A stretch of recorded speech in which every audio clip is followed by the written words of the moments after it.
Assalamualaikum warahmatullahi wabarakatuh. Perkenalkan, nama saya Sri Melianti Aliu dari kelas 3B, program studi PG PAUD 2020.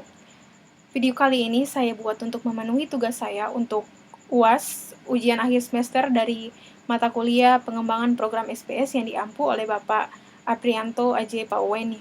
Nah, video ini berisikan tentang hasil resum atau rangkuman yang telah saya buat dari kelompok 1 hingga kelompok 8. Nah, dimulai dari kelompok 1 dengan materi konsep pengembangan SPS.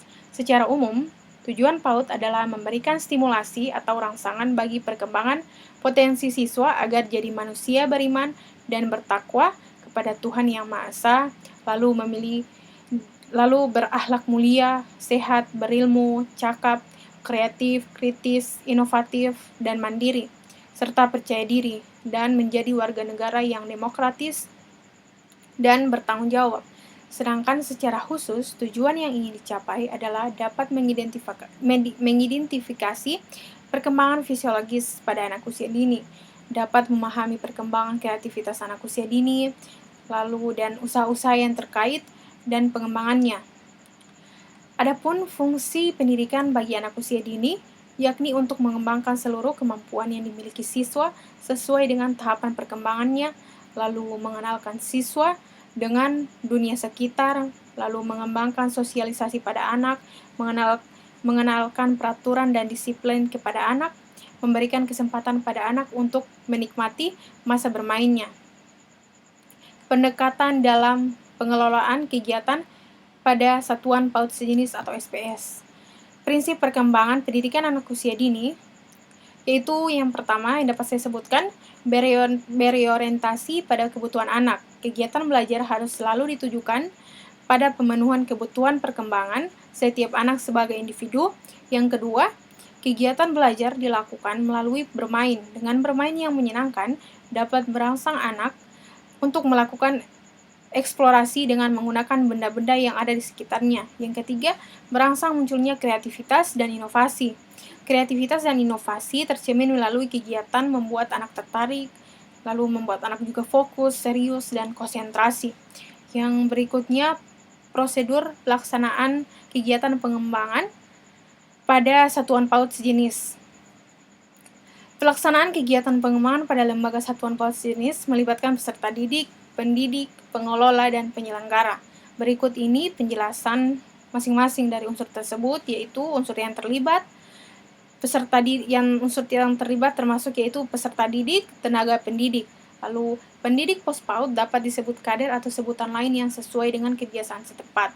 Jumlah kader PAUD disesuaikan dengan jumlah dan usia anak yang dilayani dengan rasio pengelompokan sebagai berikut. Untuk anak usia 0 hingga 2 tahun tidak dibatasi jumlah anaknya, karena tugas kader hanya mendampingi orang tua atau pengasuh dalam kegiatan pengasuhan bersama. Yang kedua, untuk usia 2 hingga 3 tahun antara 5 hingga 8 anak. Lalu yang ketiga, untuk anak usia 3 hingga 4 tahun antara 8 hingga 10 anak. 4. Untuk anak usia 4 hingga 6 tahun antara 10 hingga 18 anak. Masing-masing kelompok dibimbing oleh seorang kader. Apabila terdapat anak berkebutuhan khusus, perlu seorang kader untuk mendampingi secara khusus atau melibatkan orang tua dan pengasuhnya sebagai pendamping. Lalu komponen program pada pos-PAUD. Kemampuan yang dikembangkan pos-PAUD mendukung terasanya potensi yang dimiliki anak sehingga menjadi kemampuan yang aktual atau yang berkompetensi melalui kegiatan bermain yang bersama. Berikut adalah beberapa potensi yang dikembangkan, yaitu moral dan nilai keagamaan, kedua fisik motorik, ketiga bahasa, 4 kognitif, yang kelima sosial emosional, dan yang terakhir yaitu pada seni. Untuk kelompok 2, dengan pembahasan teori perkembangan anak. Teori perkembangan anak yang pertama yaitu teori psikoanalisis. Teori ini dikemukakan oleh Jakob Freud yang lahir di kota Moravian, Jerman pada tanggal 6 Mei 1856. Ketika Freud mendengarkan, menanya, dan menganalisis pasien-pasiennya, maka Freud menyimpulkan bahwa perkembangan masa anak dini, anak usia dini dapat dibagi menjadi 3 tahap kehidupan dan 5 tahap untuk semua tahap kehidupan manusia. Tahap perkembangan, Freud selalu disebut sebagai tahap psikoseksual, sebab pada setiap tahap, Freud menekankan motivasi seksual. Teori ini menjelaskan bahwa pada setiap tahap anak memiliki kesenangan pada bagian tubuh tertentu dibandingkan dengan bagian tubuh yang lain. Jika kebutuhan terhadap kesenangan bagian tubuh tertentu tidak terpuaskan pada satu tahap perkembangan atau masalah tidak terpuaskan, seseorang dapat terkunci atau terverifikasi pada tahap perkembangan tersebut. Teori psikososial. Dalam teori perkembangan psikososial ini, Erikson berpendapat bahwa perkembangan sosial berkaitan dengan modalitas sosial. Modalitas sosial diperoleh dari pengalaman anak berhubungan dengan orang lain, yaitu bersosialisasi. Modalitas sosial pada masa bayi antara lain mengambil, taking, memegang, holding. Lalu, teori ini digagas oleh Erik Hamburger Erikson. Pada tahap ini, perkembangan psikososial manusia terjadi dalam 8 tahap, diantaranya pertama yaitu percaya, trust, kedua kemandirian, autonomi, yang ketiga inisiatif, yang keempat kerja keras, industri, kelima identity, yang keenam keintiman, intimacy, yang ketujuh generativity, dan yang terakhir yaitu integritas atau ego integrity. Selanjutnya, teori kognitif. Teori perkembangan kognitif, Piaget, adalah salah satu teori yang menjelaskan bagaimana anak beradaptasi dengan menginterpretasikan objek dan kejadian-kejadian yang ada di sekitarnya. Bagaimana anak mempelajari ciri-ciri dan fungsi dari objek-objek seperti mainan, perabot, lalu makanan, serta objek yang ada di sekitarnya ataupun yang berada di luar rumahnya, seperti pada orang tua maupun teman-teman. Pada pandangan Piaget 1952, kemampuan atau perkembangan kognitif adalah hasil dari hubungan perkembangan otak dan sistem nervous dan pengalaman-pengalaman yang membantu individu untuk beradaptasi dengan lingkungannya. Berikut ini adalah stimulasi yang dapat merangsang perkembangan kognitif anak, dikutip dari buku panduan tumbuh kembang anak sebagai berikut, yaitu sentuhlah bayi, lalu memperhatikan kemampuan pendengarannya, lalu ajak ia melihat lingkungannya di sekitar usia 2 hingga 4 bulan. Jadikan proses pembelajaran dalam segala kesempatan, lalu musik, yaitu musik dapat membantu kemampuan matematika pada anak, lalu hubungan emosional berpengaruh pada stres ataupun relaksasi, lalu tingkatkan kegiatan fisik. Teori perilaku dan sosial kognitif. Teori belajar sosial atau yang biasa juga disebut sosial kognitif yang digagas oleh Bandura merupakan bagian dari teori kepribadian. Behaviorisme. Paham behaviorisme berkeyakinan bahwa perilaku dapat dimodifikasi dengan mempelajari kondisi dan pengalaman. Kalimat ini menandakan bahwa dalam aliran ini pula sebenarnya ingin menekankan bahwa perilaku yang diperlihatkan oleh seseorang atau orang lain tersebut, individu tersebut, tidak lain adalah dipengaruhi oleh sesuatu yang tampak dibandingkan dengan perasaan yang sulit dimengerti makna oleh individu lain. Selain itu, Albert Bandura juga menekankan peristiwa atau kejadian yang tidak disengaja, di mana yang menjadi titik perhatiannya adalah reaksi atau reaction, bukan peristiwa itu sendiri. Lalu, teori attachment John Bowlby. Bowlby Edward John Monstein Bowlby, yang lebih dikenal dengan nama John Bowlby, lahir di London 26 Februari 1907 dan meninggal pada 2 September 1990. Dari keluarga kelas menengah, ayahnya yang mirip dengan banyak hal dengannya yang bernama Mayor General Sir Anthony Bowlby dikenal dengan seorang ahli bedah London yang sukses yang telah mencapai atau mengoperasi salah satu putra Ratu Victoria. Nah, untuk kelompok 3, mereka membahas tentang POSPAUD. Pengertian POSPAUD. POSPAUD sebagai salah satu satuan PAUD sejenis peserta didik di POSPAUD adalah siswa 0 hingga 6 tahun yang tidak dilayani PAUD lainnya. Orang tua wajib memperhatikan siswa di pos PAUD agar dapat melanjutkan di rumah.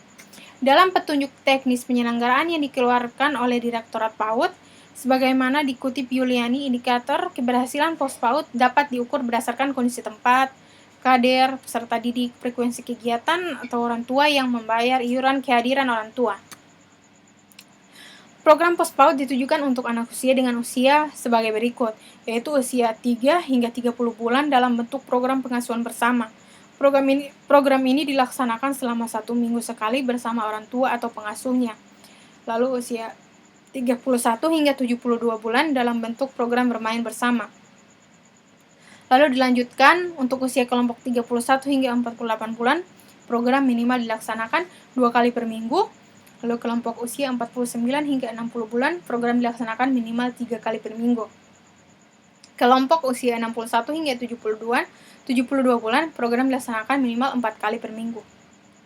Sementara itu ada 3 tujuan yang hendak dicapai dalam penyelenggaraan pos PAUD, antara lain yaitu memberikan layanan PAUD yang pengelolanya berbasis masyarakat di bawah pembinaan pemerintah desa atau kelurahan. Lalu kedua, memberikan layanan PAUD yang dapat menjangkau masyarakat luas hingga ke pelosok pedesaan. Lalu menggerakkan orang tua dan keluarga untuk melakukan pola asuh yang positif di rumah. Prinsip penyelenggaraan pos PAUD adalah dikelola dengan prinsip dari, oleh, untuk masyarakat. Pos PAUD dibentuk atas keputusan masyarakat atau kesepakatan masyarakat dan dikelola berdasarkan asas gotong royong, kerelaan, kebersamaan.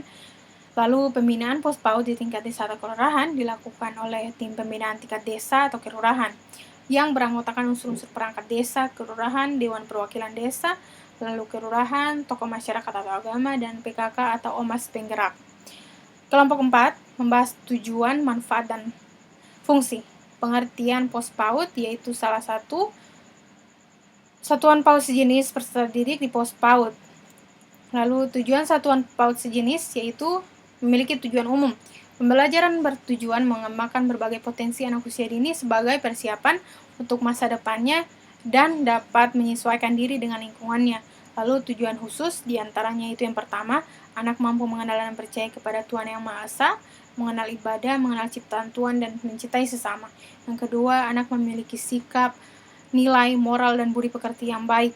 Yang ketiga, anak mampu mengelola dan mengontrol kemampuan tubuh, termasuk gerakan halus dan gerakan kasar, serta mampu menerima rangsangan sensorik atau panca indera.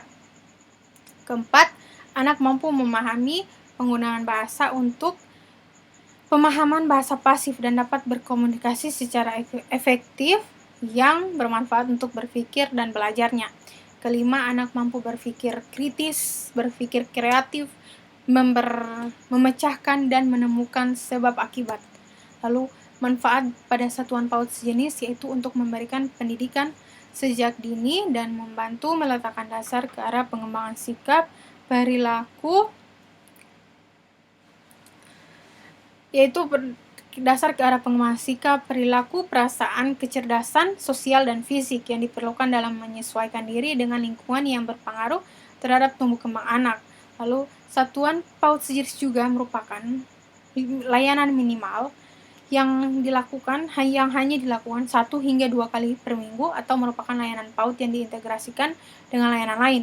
Peserta didik pada SPS adalah anak 2 hingga 4 tahun. Lalu fungsi pada satuan PAUD sejenis. Pendidikan anak usia dini adalah satu upaya pembinaan yang ditujukan kepada anak sejak lahir sampai dengan usia 6 tahun yang dilakukan melalui pemberian rangsangan pendidikan untuk membantu pertumbuhan dan perkembangan jasmani dan rohani agar anak memiliki kesiapan dalam memasuki pendidikan lebih lanjut. Adapun fungsi program pembelajaran dalam pendidikan anak usia dini antaranya yaitu untuk mengembangkan seluruh potensi yang dimiliki anak sesuai dengan tahap perkembangannya. Lalu yang kedua, mengenalkan anak dengan dunia sekitar. Ketiga, mengembangkan sosialisasi anak. Yang keempat, mengenalkan peraturan dan menanamkan disiplin pada anak. Yang kelima, memberikan kesempatan pada anak untuk menikmati masa-masa bermainnya. Lalu kelompok kelima membahas mengenai program pembelajaran di SPS. Program pembelajaran anak usia dini. Program pembelajaran anak usia dini dari usia 0 hingga 3 bulan, yaitu mempelajari tentang nilai-nilai agama dan moral, motorik kasar, dan motorik halus, lalu kognitif, bahasa, dan sosial emosional. Proses perencanaan pembelajaran Reigelut menjelaskan bahwa desain pembelajaran adalah kisi-kisi dari penerapan teori belajar dan pembelajaran untuk memfasilitasi proses belajar seseorang. Jadi, Reigelut menjelaskan desain pembelajaran berdasarkan teori belajar dan pembelajaran yang dibuat kisi-kisi teori belajar dan pembelajaran bertujuan untuk meningkatkan ruang sebagai media pembelajaran pada lembaga pendidikan anak usia dini. Pendidikan anak usia dini atau PAUD menurut Undang-Undang Republik Indonesia Nomor 20 Tahun 2003 adalah suatu upaya pembinaan yang ditunjukkan kepada anak sejak lahir sampai dengan usia 6 tahun yang dilakukan melalui pemberian rangsangan pendidikan untuk membantu pertumbuhan dan perkembangan jasmani dan rohani anak agar ia memiliki kesiapan dalam memasuki pendidikan yang lebih lanjut. Lalu, kelompok 6. Kelompok 6 membahas tentang teknik penyelenggaraan SPS. Penyelenggaraan SPS dalam sistem pendidikan nasional bagian kelima pada pasal 26 tentang pendidikan non-formal menyatakan bahwa satuan pendidikan non-formal terdiri dari atas lembaga kursus, lembaga pelatihan, kelompok belajar, lalu pusat kegiatan belajar masyarakat, serta satuan pendidikan sejenis. Lalu ruang lingkup lembaga-lembaga PAUD terbagi ke dalam 3 jalur, yakni formal, non-formal, dan informal. PAUD jalur pendidikan formal diselenggarakan pada taman kanak-kanak, lalu Raudatul Atfal atau bentuk lain yang sederajat dengan rentang usia anak 4 hingga 6 tahun. Selanjutnya, pendidikan anak usia dini pada jalur pendidikan non-formal diselenggarakan pada kelompok bermain KB dengan rentang usia anak 2 hingga 4 tahun. Terakhir, pendidikan anak usia dini jalur pendidikan informal diselenggarakan pada taman penitipan anak dengan rentang usia anak 3 bulan hingga 2 tahun atau bentuk lain yang sederajat, seperti satuan PAUD sejenis dengan rentang usia anak 4 hingga 6 tahun. Satuan PAUD sejenis adalah bentuk satuan PAUD selain taman kanak-kanak, kelompok bermain, dan taman penitipan anak yang penyelenggaraannya dapat diintegrasikan dengan berbagai program layanan anak usia dini yang telah ada di masyarakat. Komponen SPS terdiri atas penyelenggara, peserta didik, lalu pendidik, pengelola, program pembelajaran, lalu media pembelajaran, evaluasi hasil belajar, dan dana bantuan langsung. Lembaga atau masyarakat yang melaksanakan program SPS dapat menjalin kerjasama dengan berbagai unsur lembaga, pemerintah, lembaga swasta atau ormas atau organisasi agama, dan tokoh masyarakat, pemerintah desa atau kelurahan atau kecamatan. Salah satu layanan satuan PAUD sejenis adalah pos PAUD yang terintegrasi dengan posyandu. Kegiatan dalam pos PAUD meliputi pengasuhan bersama untuk anak usia 0 hingga 30 bulan dan bermain bersama untuk usia 31 hingga 72 tahun ke atas. Kegiatan evaluasi yang dilakukan dalam penyelenggaraan SPS mencakup 2 hal, yakni evaluasi terhadap program dan evaluasi terhadap perkembangan anak. Selanjutnya yaitu kelompok 7, membahas mengenai evaluasi pembelajaran di SPS. Pengertian evaluasi anak usia dini. Evaluasi adalah proses pengumpulan dan pengolahan informasi untuk menentukan tingkat pencapaian perkembangan anak. Evaluasi proses dan hasil belajar dengan model bermain PAUD disesuaikan dengan indikator pencapaian perkembangan anak dan mengacu pada standar penilaian. Lalu, menurut Wahyudin dan Agustin bahwa evaluasi adalah konteks pembelajaran di pendidikan anak usia dini, adalah prosedur sistematis yang digunakan untuk memperoleh informasi tentang kemajuan berbagai aspek perkembangan peserta didik setelah mengikuti kegiatan pembelajaran selama kurun waktu tertentu.